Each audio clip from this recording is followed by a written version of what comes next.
Bidang ke ni? Saya puteri, tapi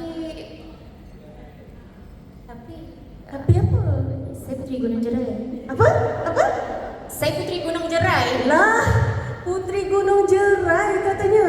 Dah kenapa sesat dekat atas stage ni? Saya pengacara petang ni. Hello. Awak kenal tak saya ni siapa? Maaf Syakab, saya tak kenal.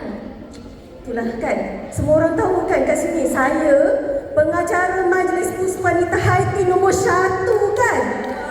Nombor 1. Saya ingatkan saya seorang je petang ni. Dah macam tu kena kongsi stage ke apa ni?